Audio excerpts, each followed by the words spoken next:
दोस्तों, स्वागत है मेरे चैनल पर। और इस समय आप सुन रहे हैं गाथा छत्रपति शिवाजी राजे की, आरजे प्रभाकर मोरे के साथ।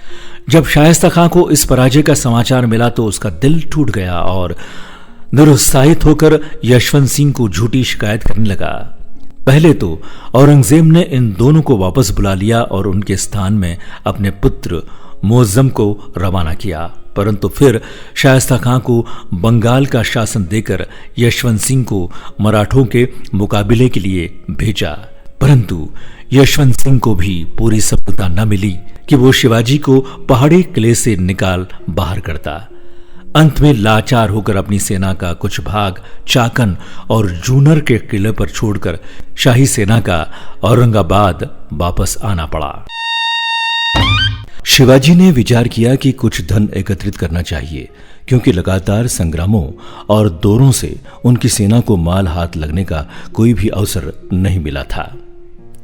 इसलिए अपने साथियों में यह प्रसिद्ध कर दिया कि मैं नासिक के मंदिर में दर्शन करने के लिए जा रहा हूं, परंतु चुपचाप 4000 सवार लेकर जनवरी सन 1664 ईस्वी में सूरत पर चढ़ाई कर दी।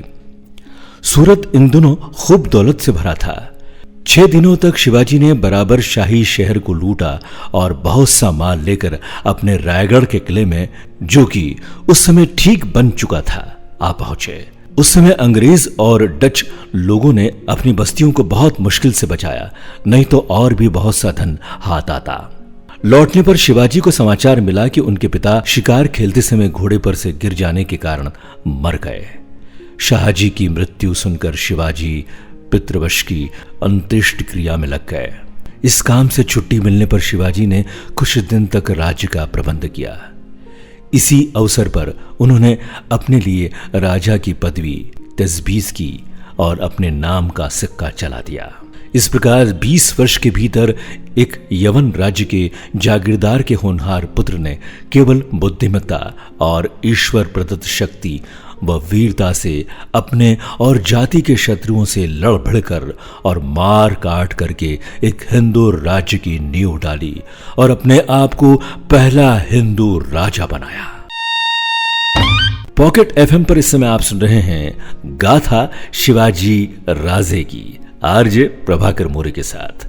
औरंगजेब जैसा बलवान सम्राट बड़े बड़े वीर राजपूतों के सहायक होने पर भी एक नए उठते हुए सितारे की उन्नति का अवरोध न कर सका।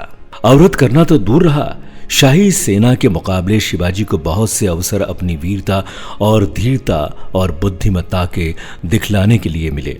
शिवाजी ने अपने शत्रुओं पर यह सिद्ध कर दिया कि जो मनुष्य मरने मारने के लिए उद्यत हो वो एक ऐसा बलवान मनुष्य हो जाता है जिससे बड़े बड़े राज्य भयभीत होते हैं और कभी कभी उजड़ भी जाते हैं।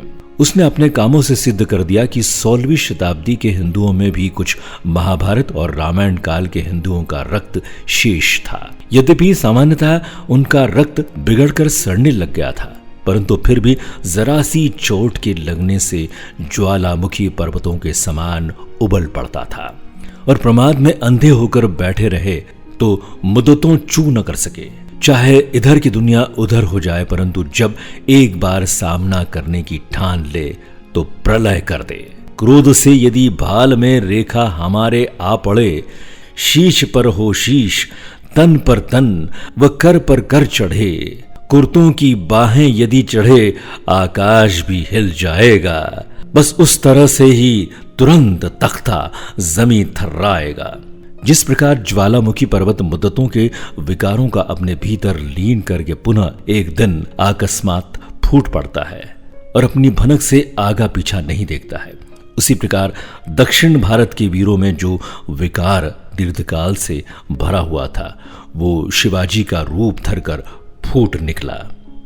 इसका फल यह हुआ कि जो मार्ग में आया झुलस गया और चारों ओर जहां भी शिवाजी ने हथियार उठाया अपना सिक्का जमा दिया। शिवाजी ऐसे भोले न थे कि वे इस प्रसन्नता में ये भूल जाते कि उनकी जाति का एक कट्टर शत्रु औरंगजेब अभी तक उनकी ताक में लगा है और कदापि संभव नहीं है कि वो शिवाजी को सुख से राज्य करने दे। तिस पर भी तुर्रा ये कि शिवाजी के एक अफसर ने कमका जाने वाले मुसलमानों का जहाज लूट लिया और संपूर्ण यात्रियों से दंड के तौर पर पुष्कल धन लेकर छोड़ा। दिल्ली के बादशाह औरंगजेब को भी यह विचार न आया था कि कदाचित कोई हिंदू राजा भी मुसलमानों से दंड लेने की शक्ति रखता है। ये सुनकर कि एक बेअदब और धूर्त मराठे ने मक्का जाने वाले एक जहाज को लूट लिया है। औरंगजेब को बड़ा क्रोध आया और उसने शपथ खाई कि जब तक उस टेढ़े नेत्र वाले अभिमानी हिंदू का सिर न काट लूंगा तब तक चैन नहीं लूंगा। परंतु ईश्वर की लाला ईश्वर की सिवा कौन जान सकता है, क्योंकि न तो औरंगजेब सर्वशक्तिमान था और न ही उसे इन बातों का ही ज्ञान था। आगे की कहानी अगले एपिसोड में। आगे आप सुनेंगे महाराजा शिवाजी के अन्य कार्य, गाथा छत्रपति शिवाजी राजे की, आरजे प्रभाकर मोरे के साथ।